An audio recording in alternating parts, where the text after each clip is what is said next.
Hello everyone, welcome back to the channel. आज हम discuss करने वाले हैं एनटीए नेट मैनेजमेंट के जून 2021 में पूछे गए क्वेश्चन के बारे में, जिसके आंसर की रिलीज़ किया गया एनटीए के द्वारा, जिसका एग्ज़ाम 30 नवंबर को हुआ था फर्स्ट शिफ्ट में। अगर आप इस चैनल में नए हैं तो इस चैनल को सब्सक्राइब कर लीजिए। इस चैनल पे मैं नेट से रिलेटेड या पीएचडी एंट्रेंस से रिलेटेड वीडियो डालते रहता हूँ। ये मेरे बारे में कुछ ब्रीफ इन्फॉर्मेशन है जिसको आप देख सकते हैं। तो बढ़ते हैं पहले क्वेश्चन की तरफ। पहला क्वेश्चन है, arrange the following key roles in inverse order of the involvement in the process of organisational change. पहला ऑप्शन है चीफ इम्प्लीमेंटर, दूसरा है टास्क फोर्स, तीसरा है कॉर्पोरेट मैनेजमेंट, चौथा है इम्प्लीमेंटेशन टीम और पांचवा है कंसल्टेंट।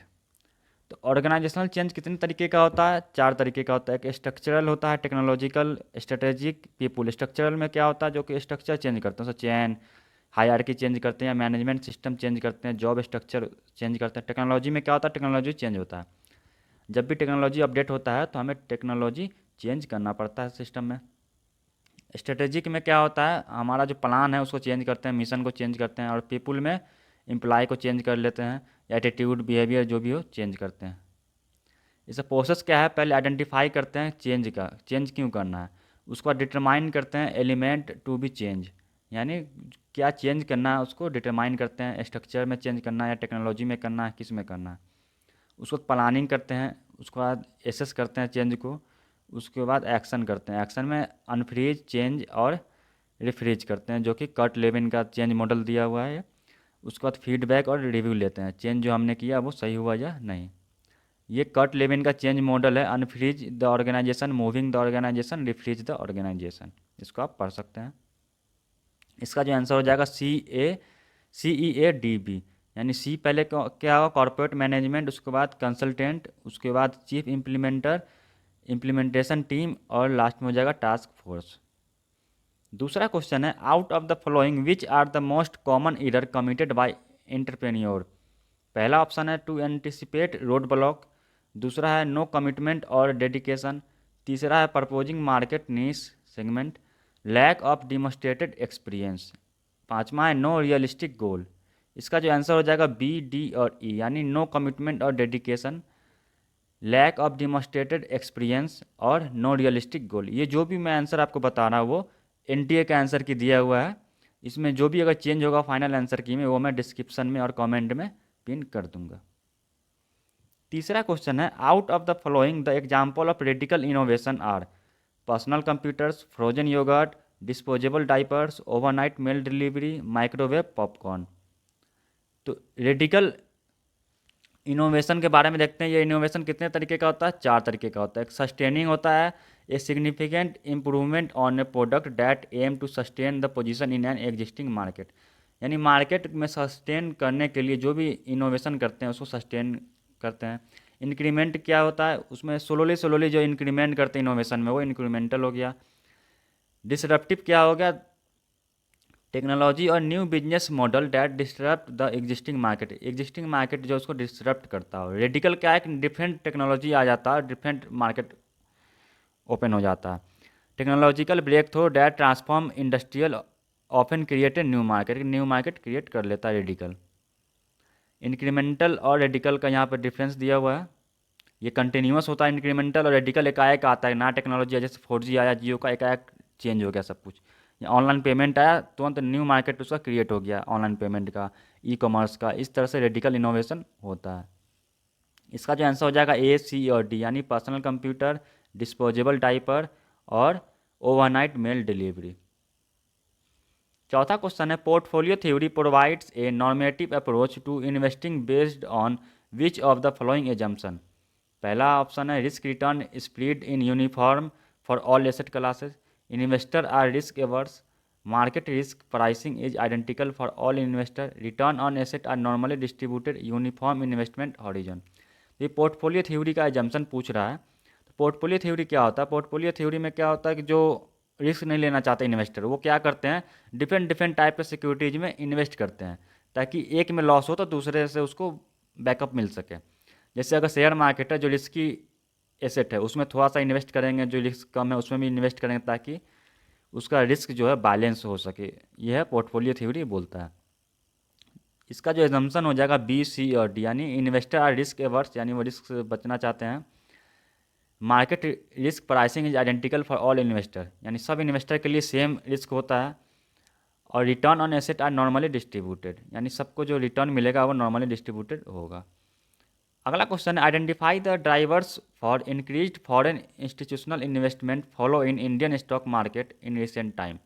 पहला ऑप्शन है कोविड-19 pandemic driven liquidity outflow from the western capital market. दूसरा ऑप्शन है geopolitical supply chain relocation increased India weightage in MSCI emerging market index. चौथा ऑप्शन है steep decline in interest rate in large market friendly economy favourable risk reward ratio in Indian stock market. ये पूछ क्या रहा है, identify driver for increase foreign institutional investment, यानी India में जो है फॉरेन इन्वेस्टमेंट जो है बढ़ा है, उसका क्या होगा ड्राइवर, इसको आइडेंटिफाई करना है। इसका जो आंसर हो जाए ABCD, यानी चारों होगा, ऊपर से नीचे नहीं होगा। अगला question in consumer market for a market segment to be an effective and viable target segment should be identifiable होना चाहिए, रीचेबल होना चाहिए, ट्रांसेंडिंग इंटरनेशनल बाउंड्रीज, साइजेबल। तो ये इंटरनेशनल बाउंड्री जरूरी नहीं कि सेगमेंट के लिए होना चाहिए, बाकी तीनों होगा, आइडेंटिफिएबल होना चाहिए, रीचेबल होना चाहिए और साइजेबल होना चाहिए। A, B और D इसका सही आंसर हो जाएगा। रिक्वायरमेंट फॉर इफेक्टिव सेगमेंटेशन है measurable, accessible, substantial, differential, actionable. Segment attractiveness factor है यहाँ पर दिया हुआ है, तो इसका आंसर हो जाएगा A, B और D। Arrange the team members behaviour in the group building process in the process sequence. तो ग्रुप बिल्डिंग बिहेवियर का सीक्वेंस में करना है। पहला है lot of competition and hostilities, upset and depressed, eager anxious gather impression and data about the similarities and differences among members, interdependence in personal relations, less dissatisfied and a feeling of belongingness to the group. इसका answer हो जाएगा CAEDP, यानी सी पहले होगा, यानी eager anxious gather impression and data about the similarities and difference among member. उसके बाद होगा lot of competition and hostilities. उसके बाद होगा less dissatisfied and a feeling of belongingness to the group, interdependence in personal relation, और last में होगा upset and depress. Match the following है, सिंपल स्ट्रक्चर दिया हुआ है, functional structure, team structure, learning और ऑर्गेनाइजेशनल स्ट्रक्चर, दूसरी तरफ उसका डिटेल्स दिया हुआ है, इसको मैच करना है। इसका जो आंसर हो जाएगा A का चौथा हुआ, यानी सिंपल स्ट्रक्चर क्या होता है, it is an organisational design with low departmentalisation, wide span of control and little formalisation. ये क्या सिंपल स्ट्रक्चर में क्या होता है, डिपार्टमेंट बहुत कम होता है और स्पैन ऑफ कंट्रोल जो होता है वाइड होता है, यानी एक ही आदमी ज़्यादा लोगों को संभालता है।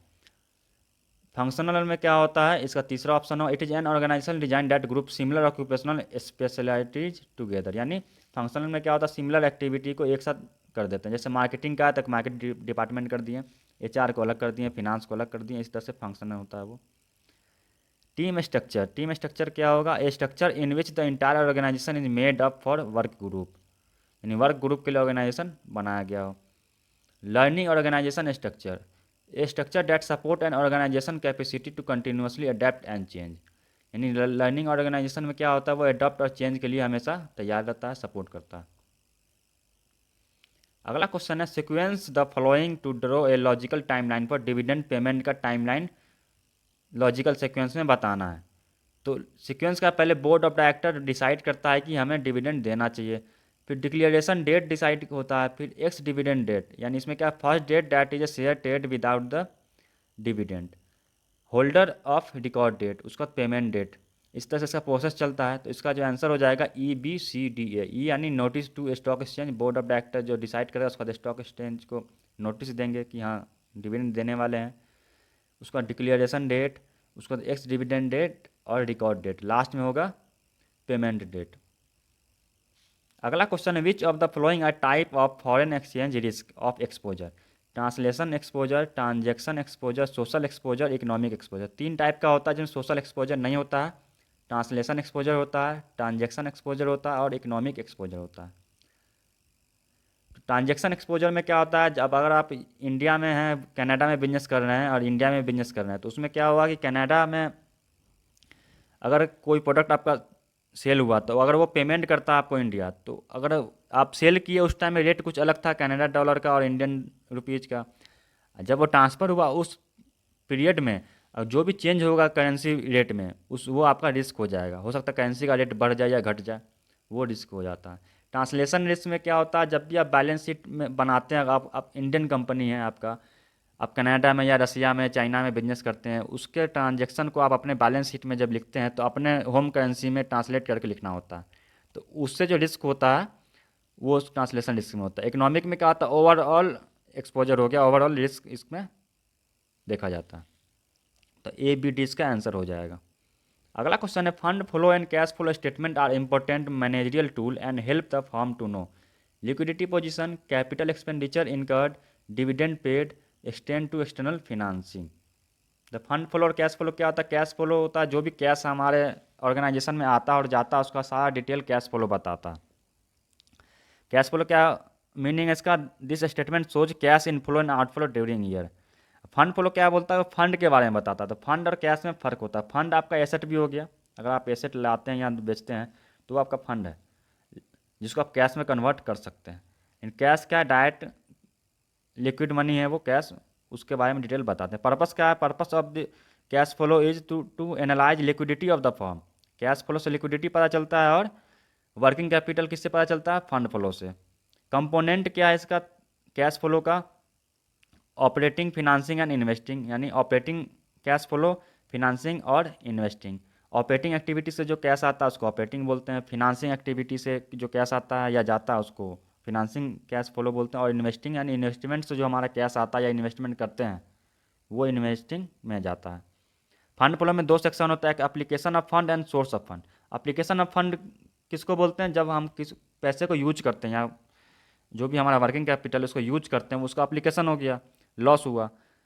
सोर्स ऑफ फंड में क्या होगा, जो हमारा फंड आता है हमारे पास उसको हम सोर्स ऑफ फंड बोलते हैं। जैसे कोई सामान हम सेल किए तो उससे हमें फंड मिला। Calculate net cash position of firm during the year, यानी cash flow net cash position बताता है और फंड फ्लो क्या बताता है, वर्किंग कैपिटल पोजीशन बताता है। ये इसका फॉर्मेट दिया हुआ है नीचे, इसको आप देख सकते हैं फंड फ्लो का और कैश फ्लो का। तो इसका जो आंसर हो जाएगा ए बी सी डी, यानी चारों ऑप्शन जो है सही होगा। कैश फ्लो जो है लिक्विडिटी पोजीशन बताता है, कैपिटल एक्सपेंडिचर जो होता है, डिविडेंड आप पैसा देंगे तो वो बताएगा, और फिनांस के बारे में।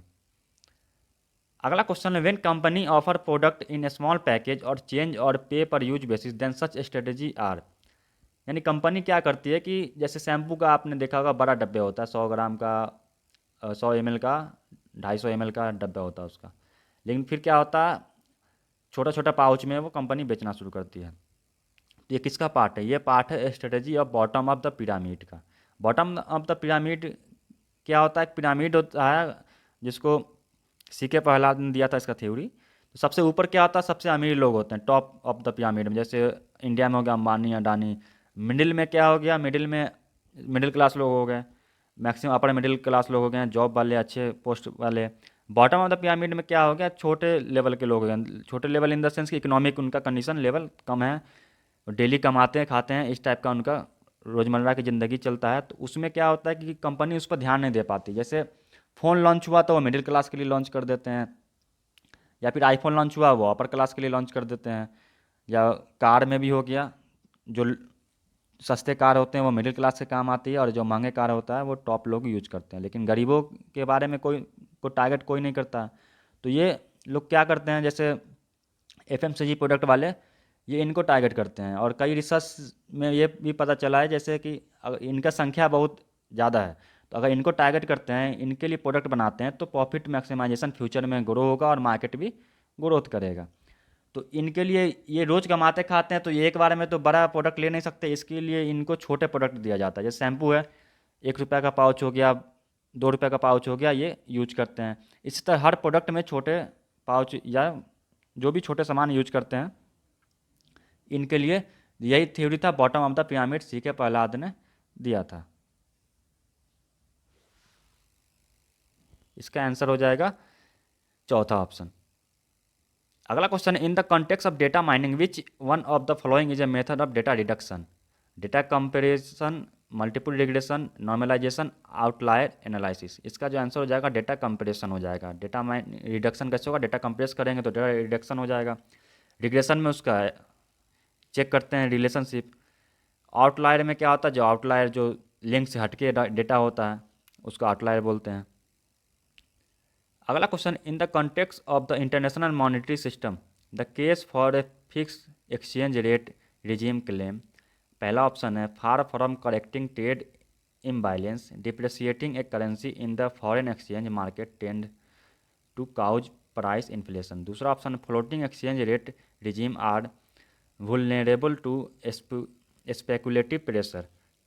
तीसरा ऑप्शन है, the goods and service manufactured in the country become more competitive in international market. The need to maintain the fix exchange rate imposes monetary discipline on a country. इसका आंसर हो जाएगा, the goods and service manufactured in the country become more competitive in international market. अगला question, which of the following are creative problem solving characteristic of effective manager. Effective manager का problem solving जो है characteristic क्या है, cognitive style, conceptual block, divergent thinking, activity balance. तो cognitive style क्या है, cognitive style represent dimension of individual difference in cognitive sphere where individual remain relatively on a constant position those dimension characterise individual variation in a mental activity form hence they are principle contextuality independent of that activity. तो ये क्या है, अपने जो situation उसको remains रखते हैं, यानी अपने सिचुएशन में बने रहते हैं, कांस्टेंट रहते हैं परफॉर्मेंस में। डाइवर्जेंट थिंकिंग क्या होता है, this type of thinking also called creative और हॉरिजॉन्टल थिंकिंग। ये क्या है, इमेजिनेशन का यूज करते हैं डाइवर्जेंट थिंकिंग में। जो भी फैसला लेना होता है मैनेजर को, वो क्या करते हैं, क्रिएटिव थिंकिंग लगाते हैं और इमेजिन करके डिसीजन लेते हैं, कुछ नया सोचने की कोशिश करते हैं, नया आइडिया जनरेट करते हैं। इसका आंसर बी और सी हो जाएगा, कंसेप्चुअल और डाइवर्जेंट थिंकिंग। अगला क्वेश्चन है, theory of international trade promotes increase in demand for exportable product, rise in price and volume, improvement in quality of products, reduction in price and increase in quality of consumer. तो international trade promotes क्या करता है, ये increase demand increase करता है और price और volume rise होता है। Which one of the following approach stress that there are no universal rule for manager to follow in order to perform the job? ये किसका पार्ट है, कंटिजेंसी थ्योरी का पार्ट है। जो मैनेजमेंट थ्योरी है उसमें कंटिजेंसी थ्योरी भी था मॉडर्न थ्योरी में। उसमें क्या है, कोई भी रूल नहीं है किसी चीज़ के लिए, सिचुएशन जैसा डिमांड करे वैसा काम करना चाहिए, ये कहा गया है। There is no universal rule for manager, तो जैसा सिचुएशन वैसा काम करेंगे। अगला क्वेश्चन है, मैच द फ्लोइंग से, एक तरफ snow effect, small world model, Stackelberg model और सेल्स मैक्सिमाइजेशन मॉडल। तो इसका जो आंसर है ए का दूसरा, यानी स्नोव इफेक्ट क्या है, when some people demand a smaller quantity of a commodity as more people consume it in order to be different and exclusive. दूसरा का है बी का 4, यानी स्मॉल वर्ल्ड मॉडल क्या, theory that a corporate giant can be made to operate as a small firm by linking well connected individual from each level of the organization to one another. C का 1 है, if firm are disproportionately powerful the market leader makes the first move and capture 2/3 of the market। यानी market leader क्या करता, सबसे पहले move करता, कोई innovation करेगा या फिर कोई नया मार्केट में एंटर लेता और 2/3 ऑफ मार्केट को कैप्चर कर लेता। सेल्स मैक्सिमाइजेशन क्या है, oligopolistic form seeks to maximise sales after an adequate rate of profit has been earn to satisfy stock holder. यानी जो भी प्रॉफिट है एक लिमिट जो उसका है वो क्रॉस कर लेता है, तो वो सेल्स मैक्सिमाइजेशन पर फोकस करता है और चाहता है कि ज़्यादा से ज़्यादा सेल्स हो। अगला question, when is the finite population multiplier expected to be approximately equal to 1।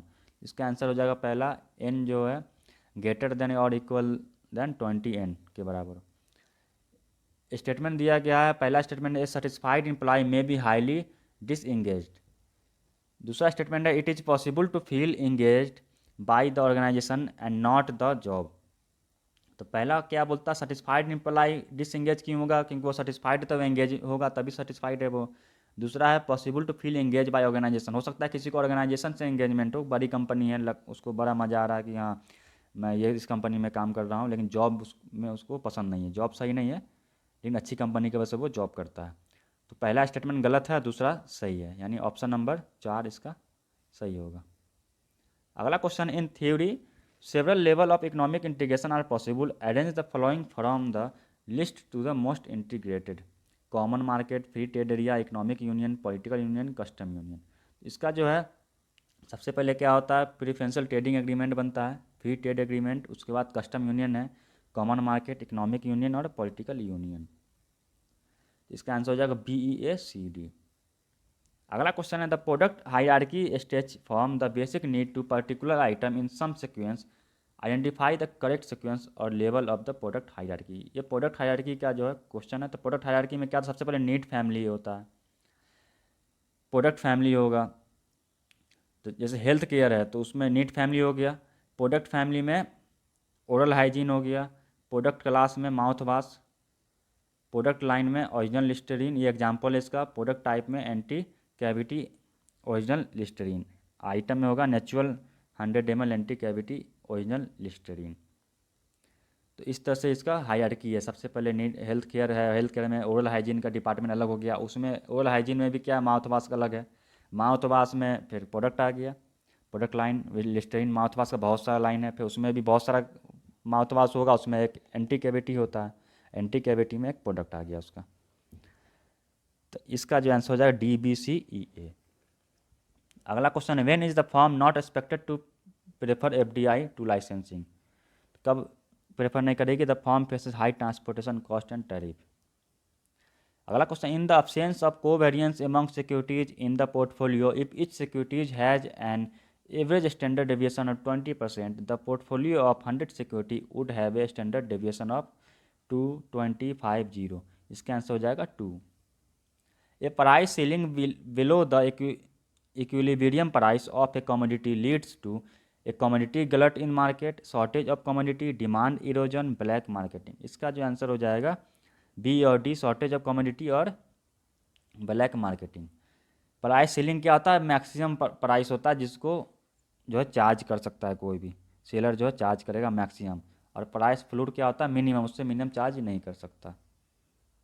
अगला question in statistical quality control the expected process variation is commonly taken to be, option number इसका तीसरा सही होगा, म्यू प्लस माइनस 3 सिग्मा। अगला question है assertion reason का है the main reason for company to move to global market is to take advantage of the economy of scope. Reason है economy of production arise due to the competitiveness index of the country in which the company produce. तो assertion क्या बोल रहा है कि economy of scope की वजह से जो कंपनी क्या करती है, ग्लोबल जाती है। रीजन में क्या बोलता है, economy of production arise due to the competitiveness index of the country in which the company produce. तो दोनों जो है सही नहीं है, आर फॉल्स है, ए सही है। Which of the following denote the correct set of unrecognise form of organisational justice, procedural justice, shareholder justice, collateral justice, interactional justice. इसका जो आंसर हो जाएगा बी और सी हो जाएगा, shareholder justice, collateral justice. Which phrase best complete the statement below, one of the key task of a marketer is to dash and to create a perception among consumer that product is worth purchasing. तो consumer worth पर को कैसे feel कराएंगे कि ये जो है आप प्रोडक्ट ले रहे हैं वो वर्थ होगा। उसका जो ऑप्शन होगा differentiate their product from those competitor, यानी दूसरे कंपटीटर से डिफ्रेंशिएट करेंगे तभी उसको वर्थ हम लोग साबित कर पाएंगे कि दूसरे कंपटीटर से हमारा प्रोडक्ट डिफरेंट है और आपके यूजफुल है, काम आएगा। अगला क्वेश्चन है who is the widely credited for placing Japan as a world leader in the quality of its manufacture product. इसका आंसर पहले ही दे दिया गया, डेमिंग। ये है इसका पीवी रेशियो निकालना है इस क्वेश्चन का, इसका जो आंसर हो जाएगा 40% हो जाएगा।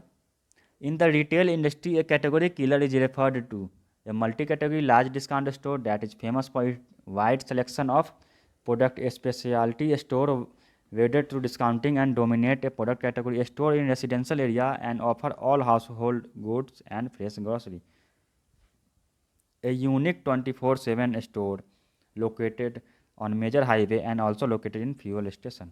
इसका जो आंसर हो जाएगा speciality store wedded to discounting and domination of a product category. अगला question arrange the following economic identities in a sequential evolution to understand consumer demand, law of demand, utility analysis, demand elasticity analysis, indifference curve और demand forecasting. इसको sequence में करना है। Sequence में क्या होगा, सबसे पहले यूटिलिटी एनालिसिस होगा, उसके बाद इंडिफरेंस कर्व होगा, लॉ ऑफ डिमांड होगा, डिमांड इलास्टिसिटी होगा और डिमांड फोरकास्टिंग होगा। अगला क्वेश्चन है, the computer system most likely to be used by a large bank for the saving account of a consumer would be. इसका answer होगा an online real time system. अगला question है, the essential condition for price discrimination practice to succeed in different market. जो company price discriminate करती है, मतलब दो market में अलग अलग प्राइस चार्ज करती है, तो वो उसका कंडीशन क्या है? तो कंडीशन में पहला ऑप्शन दिया, firm must have strong interdependence, ये इसका कोई रिलेशन नहीं डिस्क्रिमिनेशन से। Firm must have some control over the price of product, जब उसका प्राइस पे कंट्रोल होगा तभी वो प्राइस डिस्क्रिमिनेशन कर पाएगा। Differentiated product and strong entry restriction. Price elasticity of demand must differ in different market, marketers for the product must be separable, यानी market जो है सेपरेट होना चाहिए। मान लिया एक मार्केट दिल्ली में, एक मार्केट कोलकाता में है, तो थोड़ा डिफरेंट प्राइस चार्ज कर सकती है, क्योंकि अगर एक ही मार्केट में दो प्राइस चार्ज करेगा तो फिर कंज्यूमर क्या करेगा, किसी और सेलर के पास चला जाएगा, किसी और कंपनी का प्रोडक्ट लेना शुरू कर देगा। तो मार्केट अलग है तो उसको पता नहीं है, तो इस वजह से वो कम चार्ज या ज़्यादा चार्ज कर सकता है, किसी को पता भी नहीं चलेगा। इसका जो आंसर हो जाएगा बी, डी और ई हो जाएगा। अगला क्वेश्चन है, sequence the innovation adoption process that consists of 5 stages which potential consumer pass through while attempting to arrive a decision to try not to try an innovative product। तो consumer adoption process क्या है? पहला awareness, वो aware होता है, उसको interest जागता है, इवोल्यूशन करता है और ट्रायल करता है। ट्रायल करने के बाद अच्छा लगा तो एडॉप्ट करता है। इसका जो आंसर हो जाएगा ई, डी, बी, ए, सी। ई क्या है? Consumer gate aware about the existence of the innovation. Consumer become interested, उसका इंटरेस्ट होता है, अवेयरनेस के बाद इंटरेस्ट था। उसके बाद कंज्यूमर अंडरटेक ए मेंटल ट्रायल, उसके बाद ट्रायल द इनोवेशन, उसके बाद क्या होता है लास्ट में, consumer decided to use the innovation repeatedly. अगला क्वेश्चन है, notable myth about entrepreneur and entrepreneurship are. Entrepreneurs are academic and social misfits. Entrepreneurs must fit into an ideal profile. Entrepreneur are doer and thinker. All entrepreneur need is money. Entrepreneurs are not born but made. तो myth क्या है इसका? A, B और D. यानी A क्या, academics का होता है, जरूरी नहीं कि एकेडमिक हो। Must fit into ideal profile, जरूरी नहीं कि वो आइडियल प्रोफाइल में फिट हो। और डी क्या है? सिर्फ मनी चाहिए, जरूरी नहीं कि उसको मनी चाहिए, वो लोन लेके भी तो कर सकता है। Once a company has appointed dealers, the main elements of dealer motivation are. Option number A, territory of operation. Option number B, trade discount. Option number C, special incentive. D है effective communication. जब dealer को appoint करती है तो उसमें कौन सा motivation element होता है? तो वो होता है बी, सी और डी, यानी trade discount, special incentive, effective communication.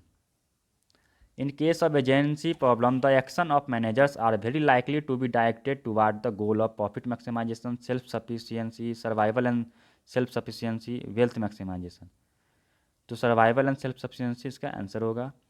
ये मैच द फॉलोइंग है। एक तरफ लिस्ट 1 में दिया गया है, erratic levels of custom service, no vision of future demand and its impact on production, too many change over in production, too many stock out. इसका answer हो जाएगा ए का 4, यानी erratic level of custom service क्या होगा? Inventory is either too high और either too low, यानी inventory क्या है, या तो कम होता है या तो एकदम ज़्यादा होता है। बी का क्या तीसरा है, no vision of future demand and its impact, यानी productive lacks confidence in marketing department forecast, यानी विजन नहीं है तो फोरकास्ट नहीं कर पाएगा वो। सी का क्या है दूसरा, too many change over in production, lack of agreement between different department, customer service, distribution and manufacturing, यानी सब में तालमेल की कमी होने की वजह से क्या होता है, चेंज करना पड़ता है बार बार प्रोडक्शन में। Too many stock out, inventory is the wrong place at the wrong time, यानी स्टॉक आउट कब होता है? जब इन्वेंट्री में सामान नहीं हो, तो रॉन्ग प्लेस पे, या तो रॉन्ग प्लेस पे है या तो रॉन्ग टाइम पे है। अगला question, out of the following which are the IMF facilities available to member countries.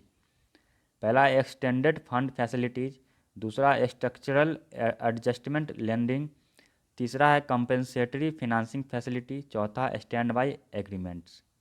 इसका आंसर हो जाएगा ए, सी और डी। अगला क्वेश्चन है फिर से मैच द फॉलोइंग से है। एक तरफ है ब्रांड कॉन्सेप्ट और दूसरी तरफ उसका मीनिंग दिया हुआ है। तो इसका आंसर देख लेते हैं। ब्रांड इमेज है एक तरफ, उसका क्या होगा, image of the brand in the customers mind meeting their social psychological need. Brand feeling क्या है, brand feeling customer emotion response and reaction with respect to brand, यानी ब्रांड को लेते टाइम उसका क्या फीलिंग आता है, अच्छा फील आता है या खराब आता है, वो फीलिंग हो गया। ब्रांड पोजीशन क्या है, deliberate attempt on the part of marketer of the brand to create a unique position in the mind of customer। Brand salience क्या है, how customer think of the brand under various purchase situation, यानी जो purchase situation है उस time brand के बारे में क्या सोचता है कस्टमर, ये बताया गया। अगला क्वेश्चन है असर्शन रीजन से। असर्शन क्या बोला, an oligopolistic firm can not decide the price it wishes to charge as well as the quantity it wishes to sell both the same time, यानी क्वांटिटी कितना चार्ज बनाएगा और charge कितना करेगा दोनों सेम टाइम में डिसाइड नहीं कर सकता है। क्यों, क्योंकि an oligopolistic firm takes into consideration the competitor action and counter action because a strong interdependence among the competitive firm, यानी उसमें कंपटीशन इतना हाई होता है ना कि अगर वो चार्ज कम करेगा तो कंपटीटर भी चार्ज कम कर देगा, तो कोई फ़ायदा होगा नहीं। इस वजह से तो ये बोथ ए और आर जो है यानी असर्शन और रीजन सही है और करेक्ट एक्सप्लेनेशन है इसका रीजन। अगला क्वेश्चन है to gain sustainable competitive advantage in low cost manufacturing Indian business are expected to reduce production cost, sacrifice profits and advertise more. दूसरा ऑप्शन है support MSMEs to strengthen the supply chain. तीसरा adopt product differentiation and focus more on innovation. चौथा है bridge trust deficit and gain support from the public worker and policy markers. तो इसका answer हो जाएगा B, सी और D हो जाएगा इसका आंसर। अगला क्वेश्चन है entrepreneur who are characterise by a refusal to adopt opportunity and make changes in production system even if it affect the return of organisation are called, यानी वो ऐसा एंटरप्रेन्योर जो चेंज करने को एक्सेप्ट नहीं करता है, एकदम सिंपल चलता और कंजर्वेटिव माइंड टाइप का होता है, उसको डोन एंटरप्रेन्योर बोलते हैं। 4 तरीके का होता है कि इनोवेटिव होता है, जो इनोवेटिव आइडिया लाता है सबसे डिफरेंट होता है ये, इसका आइडिया सबसे डिफरेंट होता है। इमिटेटिव यानी कॉपी पेस्ट करता है ये। फेबियन जब तक कुछ प्रूफ नहीं हो जाए ना कि हाँ ये आइडिया काम करेगा तब तक वो उसको हाथ नहीं लगाता है। ड्रोन क्या है, नया आइडिया को टच नहीं करता। अगला question as per Walter model the market value of a growing firm will increase if the dividend pay out ratio is 100% constant decrease increase. इसका जो आंसर होगा डिक्रीज होगा। वाल्टर मॉडल क्या है, ये डिविडेंड पॉलिसी का इन्होंने दिया था मॉडल। इनके हिसाब से क्या होना चाहिए, अगर रिटर्न जो है कॉस्ट ऑफ इक्विटी से ज़्यादा है रेट ऑफ रिटर्न तो पे आउट नहीं देना चाहिए, और rate of return cost of equity से कम है तो पे आउट 100% होना चाहिए। अगर दोनों बराबर है तो फिर कुछ भी कर सकते हैं। तो इसका आंसर डिक्रीज हो जाएगा। 47 का जो है dash usually have intensive distribution because sales of these products tend to have a direct relationship to their availability, convenience goods, shopping goods, speciality goods, unsought goods, यानी वैसा प्रोडक्ट के बारे में बताना है जिसका सीधा रिलेशन जो अवेबिलिटी से है, तो क्या हो जाएगा कन्वीनियंस गुड हो जाएगा। कन्वीनियंस गुड मतलब आपके घर के बगल में जो भी सामान है छोटा मोटा यूज का सामान है उसमें आप ब्रांड नहीं देखते हैं, जो अवेलेबल है वो खरीद लेते हैं। इसलिए कंपनी क्या कोशिश करती है कि हमेशा प्रोडक्ट अवेलेबल रहे, और अवेलेबल नहीं रहेगा कंज्यूमर दूसरा प्रोडक्ट खरीद लेगी दूसरे ब्रांड का। अगला क्वेश्चन है technical feasibility analysis will include which of the following, crucial technical specification with respect to the design and product safety, engineering requirement, product development, product testing, plant location. इसका answer हो जाएगा ABCDE, यानी सारा option इसका सही हो जाएगा। Which of the following measure better explain inflation, inflation क्या होता है, rate of change in GNP deflator. अगला क्वेश्चन है which method of risk analysis better serve lenders perspective in the capital budgeting decision, certainty equivalent approach, decision analysis, risk adjusted discount rate, simulation and sensitivity analysis. तो certainty equivalent approach इसका answer हो जाएगा। Arrange the following to describe the sequence involved in cost volume profit. तो sequence में करना है, इसका sequence क्या हो जाएगा AECBD, यानी ए पहले होगा establishing the fix and variable cost related to the product, उसके बाद होगा calculating the relationship between sales volume and sales revenue by actual और एज्यूम्ड यूनिट प्राइस। उसके बाद होगा working out PV ratio by calculating contribution as a property of sales revenue. उसके बाद होगा drawing a break even chart which establish the point at which sales start to produce profit. अगला question है the holistic integrated and goal oriented process of planning recruiting selecting developing managing and compensating employees is known as human resource planning, human resource management, strategic human resource management, talent management. इसका जो answer हो जाएगा talent management होगा। अगला है match the following. Bali package दिया हुआ है to assist developing countries in area of trade and capital, international monetary cooperating among member country, providing loan for building capital infrastructure of a country. इसका जो answer हो जाएगा A का 4 हो जाएगा, यानी बाली पैकेज का किससे रिलेटेड है, WTO से। उसके बाद बी का 1 हो जाएगा to assist developing country to the area of trade and capital, यानी अंकटाड से। और तीसरा का डी हो जाएगा international monetary cooperation among member country. C का सी का 2 होगा, सी का 2 मतलब IMF से रिलेटेड है, providing loan for building capital infrastructure, यानी डी का तीसरा यानी वर्ल्ड बैंक हो जाएगा। ये भी मैच द फॉलोइंग है, एक तो कॉन्सेप्ट दिया हुआ है, इसका डिस्क्रिप्शन दिया हुआ है। एन्युटी है, टाइम वैल्यू ऑफ मनी है, कंपाउंडिंग है और EMI है, इसका कॉन्सेप्ट है। तो इसका जो आंसर हो जाएगा ए का 4 यानी एन्युटी क्या होगा, a fix and equal amount of money payable और receivable at a periodic interval evenly space over time. B का तीसरा हो जाएगा time value of money, widely use in the field of finance and departmentation of equated monthly instalment for recovery of loan in a specified time period at a given rate of interest. C का 1 हो जाएगा compounding क्या होगा, process of application of interest over interest period after period on a given sum of specific rate of specific time. EMI क्या होगा, EMI हो जाएगा a fix and equal amount of money payable और receivable at a periodic interval at the time equal the amount of loan and interest at the given rate. अगला question है what is the role of advertisement and selling cost in perfectly competitive market, enlarging market size, influencing buyer behaviour, informative to intimate product, very essential for survival of the firm. तो selling cost और advertisement cost क्यों लगाते हैं, market size बढ़ाने के लिए। The term flexible manufacturing technology और lean production cover a range of manufacturing technology design to. पहला ऑप्शन है become compliant with government regulation, reduce setup time for complex equipment, increase utilisation for individual machine through better scheduling, improve quality control at all stage of the manufacturing process. इसका जो answer हो जाएगा B, सी और D हो जाएगा।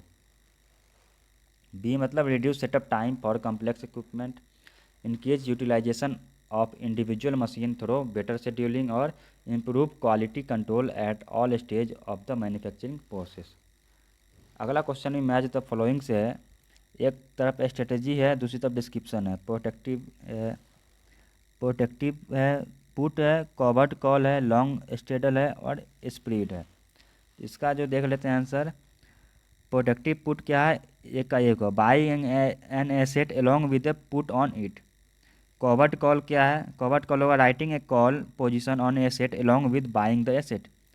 Long straddle क्या है, long straddle है buying a call as well as put option on asset at a same exercise price, यानी दोनों ऑप्शन लगाएंगे तो उसको स्टेडल बोलेंगे। और डी का तीसरा है स्प्रेड क्या होगा, स्प्रेड होगा कंबाइनिंग टू और मोर option on the same asset with differing exercise price और टाइम टू मैच्योरिटी। अगला क्वेश्चन है do point analysis formula involve which of financial element of computation of earning power. तो due point analysis में क्या होता है, net profit margin, net asset turnover और financial leverage होता है। इसका ऑप्शन नंबर 1 सही हो जाएगा।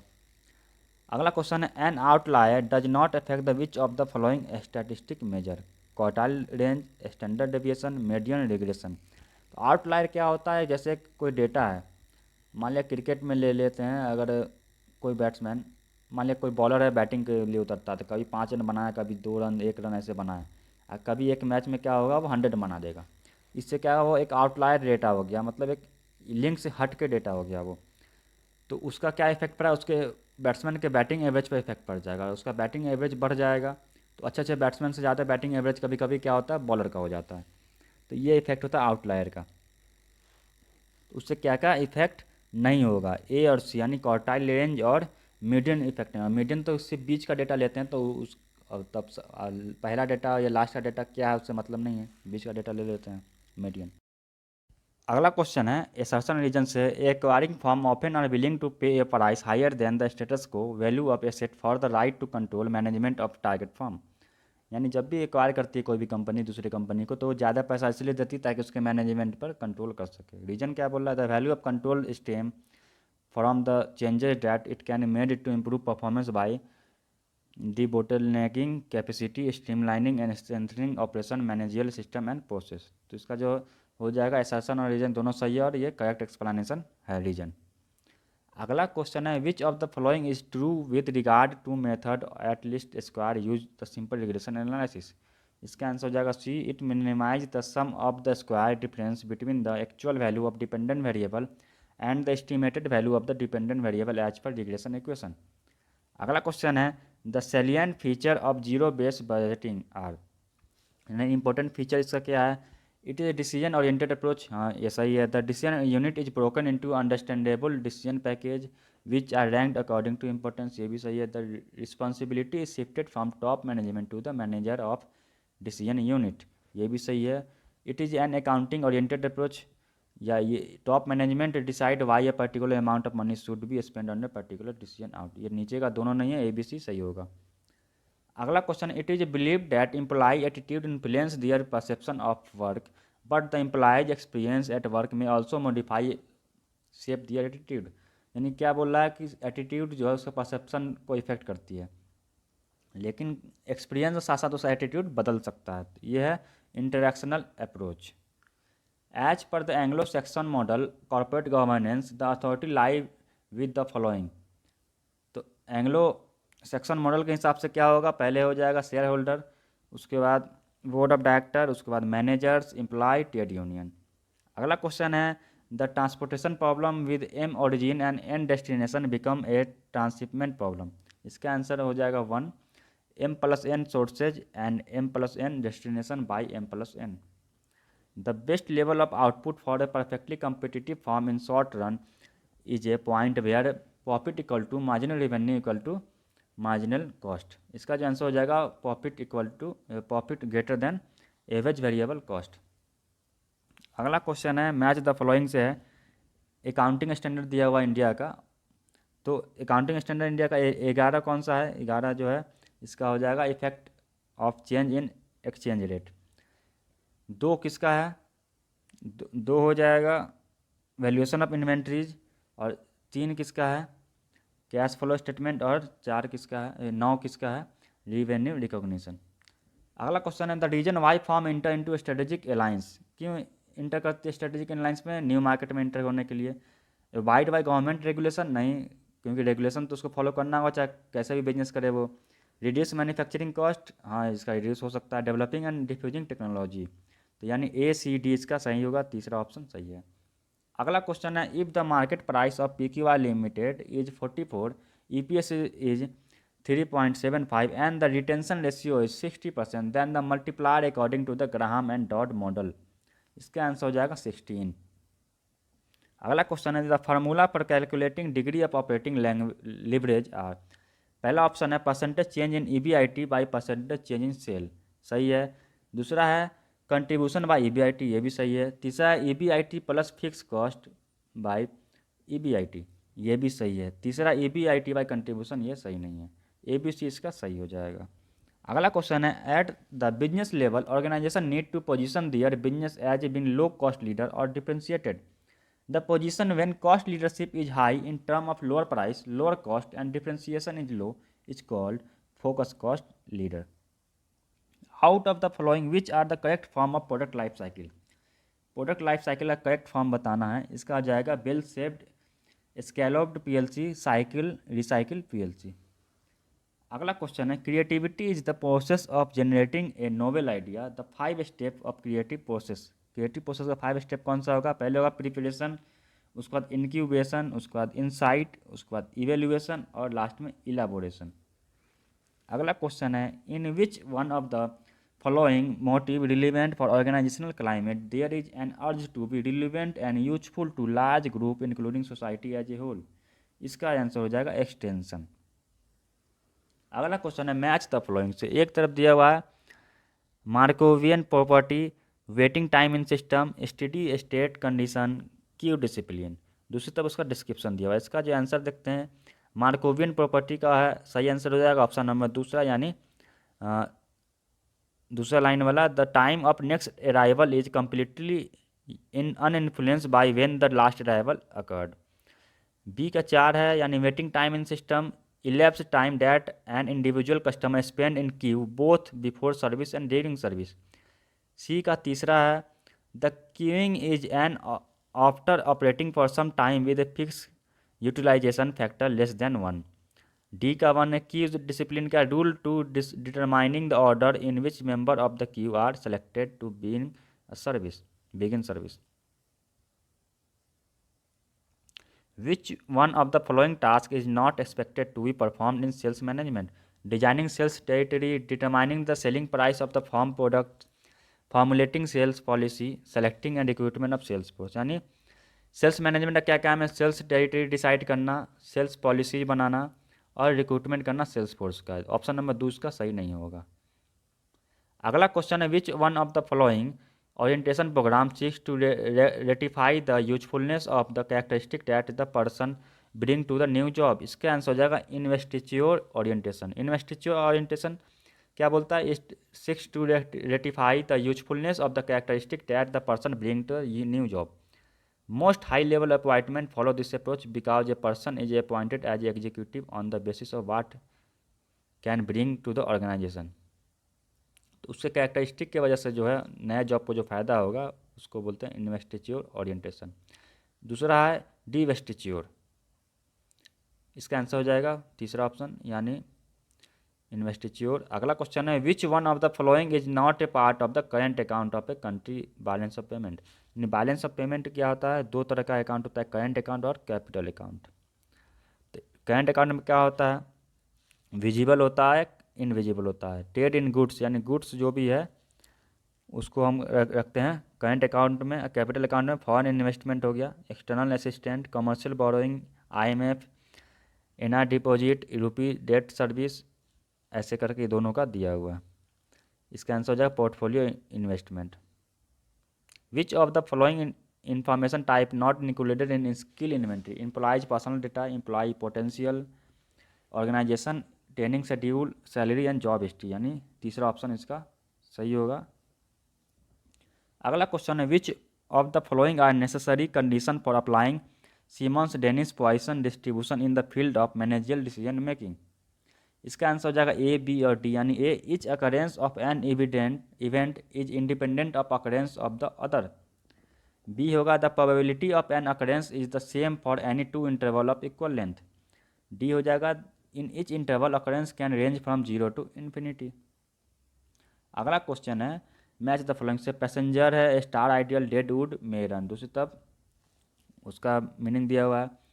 तो ए का 4 है, पैसेंजर क्या है? No ability to do with, will do it. B का 3 है, स्टार और आइडियल क्या है? Ability to do and will do it. C का है डेड वुड, यानी सी का दूसरा है, no ability to do and no will to do. D का 1 है, may run, ability to do and no will to do. यानी ability है, विलिंग नहीं है, हो सकता है फ्यूचर में वो यूज करे उसको। अगला क्वेश्चन है, which one of the following is not desirable while handling a grievance? Examining the grievant personal record, hold the grievance discussion privately, make arrangement with individual employee that are inconsistent with the labour agreement. The union will identify a specific contractual provision allegedly being violated. इसका option number 3 सही होगा। अगला question है, information regarding personal job demand, human expenditure involve in work such as energy expenditure collected in job analysis falls in which one of the following? Job context, personal requirement, work activity, worker oriented activity. इसका answer हो जाएगा work oriented activity.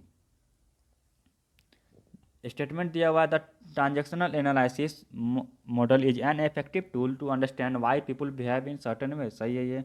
The transaction analysis model can not be use to improve communication, ये सही नहीं है, क्योंकि इससे communication improve होता है। ट्रांजेक्शन एनालिसिस क्या बोलता है, ये मेथड है यूज करने का जब हम किसी से इंटरेक्ट करते हैं, किसी से बात करते हैं, उसको एनालाइज करने का, इस सामने वाले का क्या बिहेवियर है, कैसा कम्युनिकेट कर सकता है, वो सब एनालाइज करते हैं। ये 3 तरीके का होता है, पेरेंट ईगो, चाइल्ड ईगो और एडल्ट ईगो।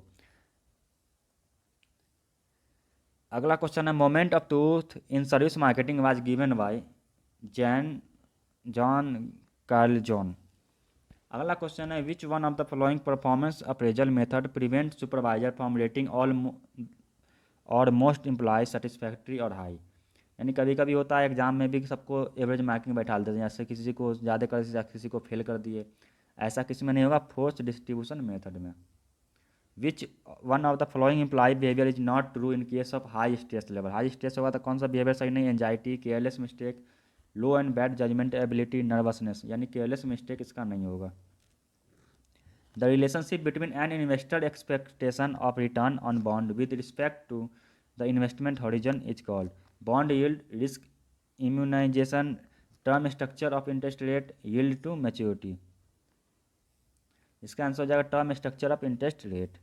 अगला क्वेश्चन है, the process of converting a non productive inactive asset into a productive asset by selling receivable to a commonly that specialize in their collection and administration is described as credit administration, credit rating, factoring, receivable management. इसका answer हो जाएगा factoring. मतलब जब भी जैसे receivable बचा हुआ company, तो वो क्या करती है, किसी फैक्टरिंग को जिम्मेदारी दे देती है, उससे पैसा ले लेती है और उसको पूरा अधिकार ये दे देती है कि हमारे बदला आप जो है कलेक्ट कीजिए पैसा, वो आपका होगा। इसको फैक्टरिंग बोलते हैं।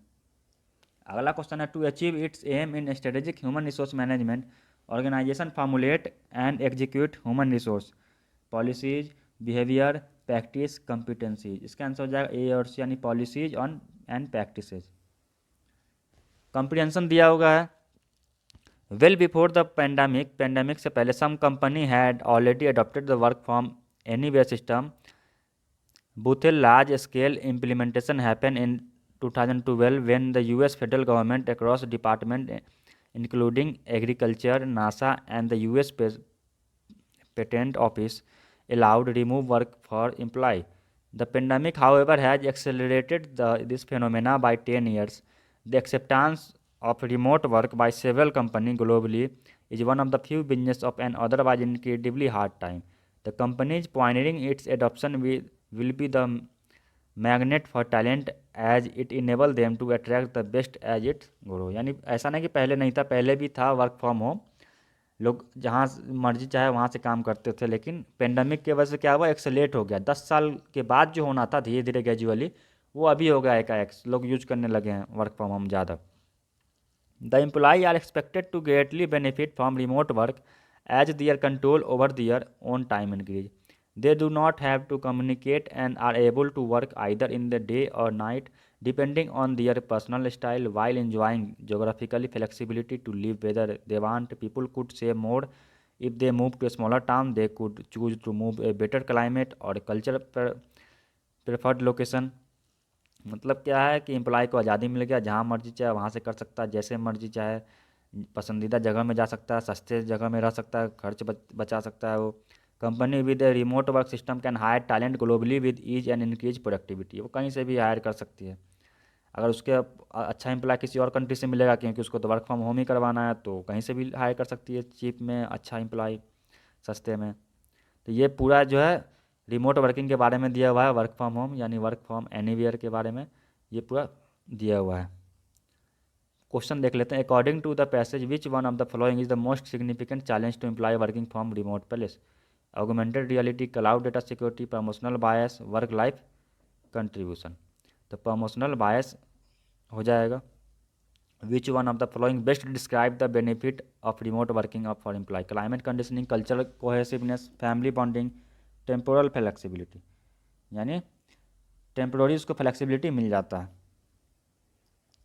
Faced with double shift in office and domestic work, in which prospective working women benefit from remote working, bridge gender diversity, favour their soft skill disposition, offer equal opportunity, offer work life balance.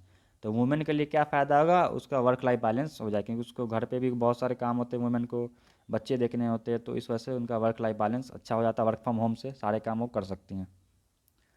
Which of the following is most incipient benefit of adoption of work for anywhere system, better gender diversity, increase employ loyalty, lesser employ engagement cost, productivity improvement. तो इसका productivity improvement होता है। Which of the following best describe the title of the given passage, इसका जो है work from anywhere. ये दूसरा passage है, XYZ company is in the business of FMCG product focusing on item like atta, besan, maida. They are presently operating outside Delhi in the state of Haryana. Looking at demand in Delhi, they want to make market their product in Delhi, covering the entire Delhi. After going through various market report and market survey, they found that competition is very high in Delhi. They want to focus on the quality of their product and still want to fight the competition. They want to create a marketing strategy for their business at the time of entering to Delhi market. For doing so, they have appointed you as a manager marketing to design a marketing strategy to a firm for them. एक FMCG company है, आटा मैदा बेचती है, वो हरियाणा में है, लेकिन वो दिल्ली में आना चाहती है और दिल्ली में कंपटीशन बहुत है, इसलिए वो मार्केटिंग मैनेजर हायर करती है आपको, इसलिए आपको प्लान बनाना है। तो क्वेश्चन है पहला, once the market for FMCG product like atta, besan, maida etc has been segmented, what target approach will you advocate, market specialization, product specialization, selective specialization, single segment concentration. इसका आंसर हो जाएगा market specialization. As the marketing manager of XYZ company, what type of pricing strategy would you recommend, captive pricing, complementary pricing, image pricing, loss leader. यानी image pricing तो इसमें होगा नहीं, क्योंकि वो नए नए कंपनी आई है एरिया में, तो इमेज का पैसा, लेकिन कंप्लीमेंट्री प्राइसिंग नहीं होगा, कैप्टिव प्राइसिंग होगा। कैप्टिव प्राइसिंग क्या होता है, जैसे आप रेजर यूज करते हैं, रेजर में क्या होता है, रेजर है 20 रुपये का, जब उसका ब्लेड लेने जाएंगे तो आपको पड़ेगा 15 रुपये का, या वो 20 रुपये का पड़ेगा। तो आप क्या करेंगे कि सोचेंगे कि ब्लेड क्यों ले, पूरा रेजर ही खरीद लें। तो इस तरह से होता है। प्रिंटर का है, प्रिंटर कार्टेज ये सब थोड़ा महंगा होता है, तो लोग क्या करते हैं, पूरा प्रोडक्ट ही खरीद लेते हैं। तो इस तरह से जैसे मच्छर मारने वाला जो होता है ऑल आउट, और आप वो उसका लिक्विड लेने जाएंगे तो सेम पैसा लगेगा, तो इस लोग क्या करते हैं, वो लिक्विड नहीं खरीद के पूरा प्रोडक्ट ही खरीद लेते हैं। As a manufacture of FMCG range of product such as atta, suji, maida, besan, what type of trade promotion will you recommend, bundle pricing, free sample, on pack, coupon, trade discount. तो एज ए मैन्युफैक्चर जो है आपको trade discount देना होगा, क्योंकि आप distributor को, retailer को ट्रेड डिस्काउंट देंगे तभी वो सेल कर पाएगा। अगला क्वेश्चन है, for distribution of FMCG product like atta, besan, maida, what type of distribution strategy will you recommend, dual level, exclusive, intensive, selective. यहाँ पर इंटेंसिव होगा, क्योंकि जो भी सामान है जितना ज़्यादा अवेलेबल होगा उतना ज़्यादा सेल होगा, तो हर जगह इंटेंसिव में क्या होता है, जितना ज़्यादा हो हर जगह अवेलेबल करवाते हैं सामान को। लास्ट क्वेश्चन है, what basis can be used for segmenting the market for FMCG product like atta, besan, मैदा। कौन सा यूज करेंगे, बिहेवियर यूज करेंगे, क्योंकि डेमोग्राफिक तो एरिया के हिसाब से, उनके एज के हिसाब से हो जाएगा, जेंडर के हिसाब से हो जाएगा, ये तो सब लोग यूज करते हैं ना। जोग्राफिक यानी जोग्राफिक भी नहीं होगा, क्योंकि सब लोग यूज करते हैं, साइकोग्राफिक भी नहीं होगा, तो ये हो जाएगा बिहेवियर हो जाएगा। बिहेवियर में क्या होता है, हैबिट के हिसाब से लोग, जैसे किसी को खाने का आदत है उसके हिसाब से खरीदते हैं, स्पेंडिंग हैबिट, लॉयल्टी और ब्रांड इंटेक्शन, ये सब आता है बिहेवियर में। बाकी ये मार्केट सेगमेंटेशन है। तो बस आज के लिए इतना ही। आप चैनल को सब्सक्राइब कर लीजिए आने वाले वीडियोज़ देखने के लिए, और आप हमें इंस्टाग्राम पर ही फॉलो कर सकते हैं। मिलते हैं आपसे नेक्स्ट वीडियो में, तब तक के लिए धन्यवाद।